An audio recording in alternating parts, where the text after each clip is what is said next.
आप देखिएगा एगो लड़का लड़की शादी करके भाग जाएगा सब, अब उसके बाद से लड़कियां पकड़ाएगी ना तो कोर्ट में आके क्या कर देगी, हमको बहला फुसला के लेके भाग गया। अब आप बताइए किसी लड़की को कोई बहला फुसला के भागेगा कि चलो चलो चलो भाग जाते हैं शादी कर लेते हैं, नहीं ना लेके भाग सकते हैं।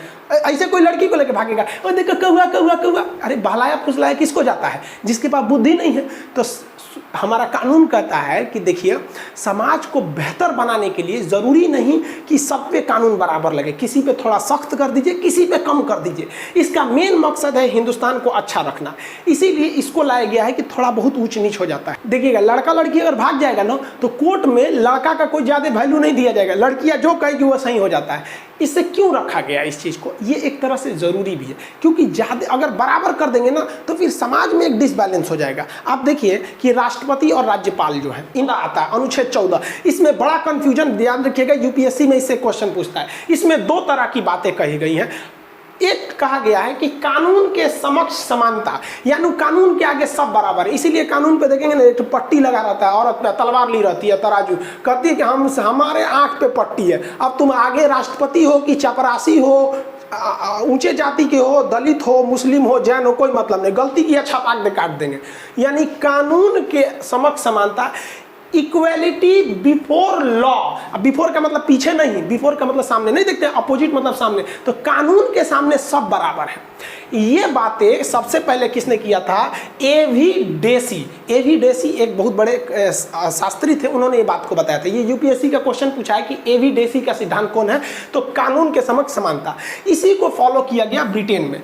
ब्रिटेन में कानून सबके लिए बराबर है, वहाँ की रानी के लिए भी, प्रधानमंत्री के लिए, सबके लिए भी। लेकिन अमेरिका के लोगों ने कहा कि ये गलत है, कानून सबके लिए बराबर नहीं होना चाहिए। जैसे मान के चलिए कि कोई 5 साल का लड़का है, वो क्लास 5, मान लीजिए कोई क्लास 5 साल का लड़का है और कोई लड़का 20 साल का है, तो क्या एक ही कानून दोनों पे लागू कर देंगे?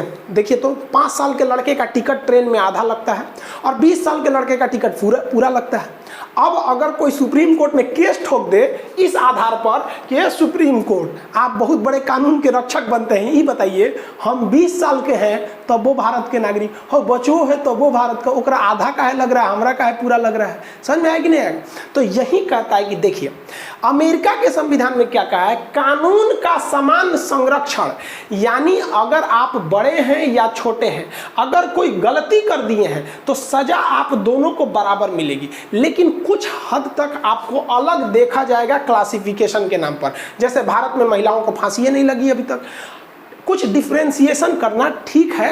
ये क्यों ठीक है? क्योंकि समाज को एक बेहतरीन बना के रखने के लिए। आप देखिएगा एगो लड़का लड़की शादी करके भाग जाएगा सब, अब उसके बाद से लड़कियां पकड़ाएगी ना तो कोर्ट में आके क्या कर देगी, हमको बहला फुसला के लेके भाग गया। अब आप बताइए किसी लड़की को कोई बहला फुसला के भागेगा कि चलो चलो चलो भाग जाते हैं शादी कर लेते हैं, नहीं ना लेके भाग सकते हैं।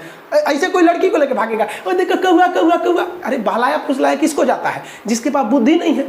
तो हमारा कानून कहता है कि देखिए समाज को बेहतर बनाने के लिए ज़रूरी नहीं कि सब पे कानून बराबर लगे, किसी पे थोड़ा सख्त कर दीजिए, किसी पे कम कर दीजिए। इसका मेन मकसद है हिंदुस्तान को अच्छा रखना, इसीलिए इसको लाया गया है कि थोड़ा बहुत ऊंच नीच हो जाता है। देखिएगा लड़का लड़की अगर भाग जाएगा ना तो कोर्ट में लड़का का कोई ज़्यादा वैल्यू नहीं दिया जाएगा, लड़कियाँ जो कहेगी वो सही हो जाता है। इससे क्यों रखा गया इस चीज़ को, ये